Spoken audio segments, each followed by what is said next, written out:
வேங்கை வயல் குடிநீர் தொட்டி விவகாரத்துல தற்போது முக்கிய தகவல் வெளியாகி இருக்கிறது. இப்படிப்பட்ட ஒரு கேவலமான செயல்களில் ஈடுபட்டது யார், எதற்காக இப்படி செய்தார்கள் அப்படின்னு பல்வேறு கேள்விகள் எழுந்து வந்தது. கிட்டத்தட்ட 750 நாட்களாக விசாரணை மேற்கொள்ளப்பட்டு வந்தது. இந்த நிலையில தான் நீதிமன்றத்துல தமிழக அரசு ஒரு முக்கிய தகவலை தற்போது தெரிவித்திருக்கிறது.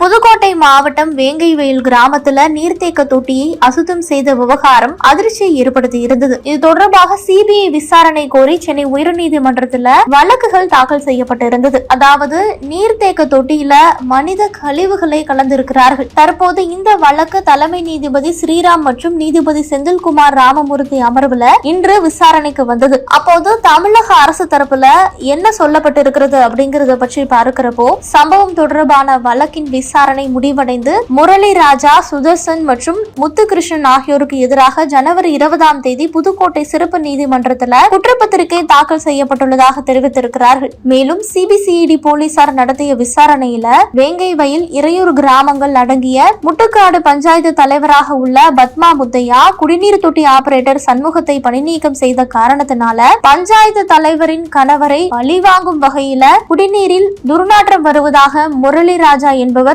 பொய் தகவலை பரப்பியதாகவும், அதன் பிறகு குடிநீர் தொட்டி மீது ஏறிய முத்துகிருஷ்ணன் மற்றும் சுதர்சன் ஆகியோர் இந்த குற்ற செயல்களில் ஈடுபட்டதாகவும் கூறி அறிக்கை தாக்கல் செய்யப்பட்டிருக்கிறது. இந்த வழக்கு பிற்பகல் மீண்டும் விசாரணைக்கு வந்தது. அதாவது இன்று விசாரணைக்கு வந்தது. வழக்கு தொடர்பாக புதுக்கோட்டை சிறப்பு நீதிமன்றத்தில் குற்றப்பத்திரிகை தாக்கல் செய்யப்பட்டிருக்கிறது. சரிதான் என மனுதாரர் தரப்புல தெரிவிக்கப்பட்டிருக்கிறது. மற்றொரு மனுதாரர் தரப்புல குற்றப்பத்திரிகையில வன்கொடுமை தடுப்பு சட்ட பிரிவுகளின் கீழ் குற்றச்சாட்டுகள் முன்வைக்கப்படவில்லை என்றும் அரசின் இந்த அறிக்கைக்கு விரிவான பதிலளிக்க அவகாசம் வழங்க வேண்டும் எனவும் கோரிக்கை விடுக்கப்பட்டிருக்கிறது. இதனால அரசின் இந்த அறிக்கைக்கு மார்ச் 10ஆம் தேதிக்குள் பதிலளிக்க வேண்டும் என்று மனுதாரர் தரப்பு கோரிக்கையை ஏற்று மார்ச் 10ஆம் தேதிக்குள் பதிலளிக்க உத்தரவிட்டு வழக்கின் விசாரணையை மார்ச் 27ஆம் தேதிக்கு தள்ளி வைத்திருக்கிறார்கள். அதாவது ஒரு 750 நாட்களாக விசாரணை நடைபெற்று வந்த நிலையில சென்னை உயர்நீதிமன்றத்துல தமிழக அரசு இந்த தகவலை கூறியிருக்கிறார்கள். முட்டுக்காடு ஊராட்சி தலைவரின் கணவரை பழிவாங்கும் நோக்கில்தான் பொய் தகவல் பரப்பப்பட்டு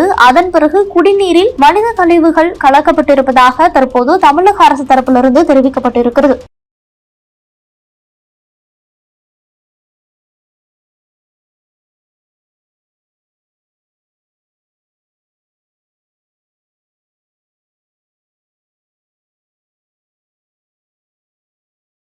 தமிழக வெற்றி கழக தலைவர் விஜய், கட்சியினுடைய பொதுச் செயலாளர் புசி ஆனந்த் மற்றும் சில நிர்வாகிகளை நீங்க வெளியே இருங்க, நீங்க வெளியே வெயிட் பண்ணுங்க அப்படின்னு சொல்லிட்டு மாவட்ட நிர்வாகிகளோடு நேர்காணல் நடத்தியிருக்கிறார். சில அறிவுரைகளையும் வழங்கியிருக்கிறார். என்ன விஷயம், அங்க என்ன நடந்தது உள்ளிட்ட பல்வேறு தகவல்களை தான் இந்த வீடியோல பார்க்க போகிறோம்.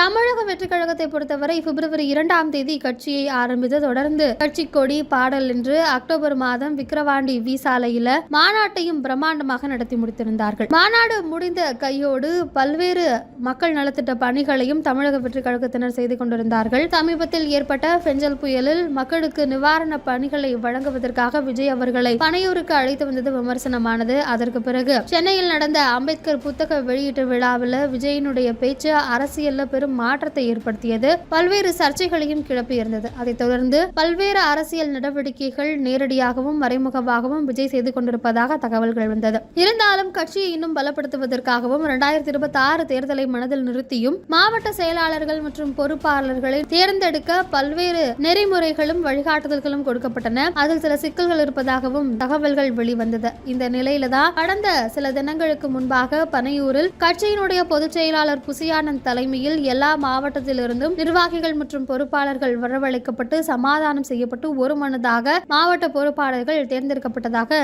சொல்லப்பட்டது.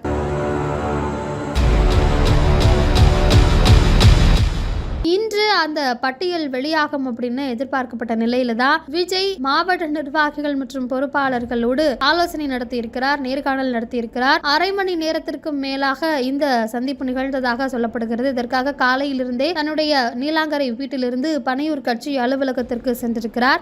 இந்த மாவட்ட பொறுப்பாளர்கள் தேர்ந்தெடுக்கப்படுபவர்களுக்கு தேர்தல் நெறிமுறைகளும் வழங்கப்பட்டிருந்தது. குறிப்பாக 4 வருடங்கள் மட்டும்தான் அவங்க பதவியில் இருக்க வேண்டும் அப்படின்னும் கட்சியுடைய பைலா படி அவங்களுக்கே தேர்தல் தேர்தல் நடத்தப்பட்டு அவங்க தான் பதவி ஏற்க முடியும் அப்படின்னு சொல்லப்பட்டது. தற்போது புதிதாக கட்சி துவங்கி இருப்பதால முதலில் தேர்வு செய்பவர்களை ஒருமனதாக தேர்வு செய்ய முடிவு செய்யப்பட்டு தேர்வு செய்யப்பட்டிருப்பதாக தகவல்கள் வெளியாகியுள்ளது. அந்த வகையில் இன்று ஒவ்வொருவரையும் தனித்தனியாக விஜய் நேர்காணல் செய்ததாக சொல்லப்படுகிறது. அப்படி நேர்காணல் செய்த பொழுது கட்சியினுடைய பொதுச் செயலாளர் ஆனந்த் மற்றும் பொருளாளர் உள்ளிட்ட நிர்வாகிகளை வெளியே இருங்க அப்படின்னு சொல்லிட்டு விஜய் தனி ஆளாக ஒவ்வொரு தனி நபரோடு நேர்காணல் நடத்தி இருக்கிறார்.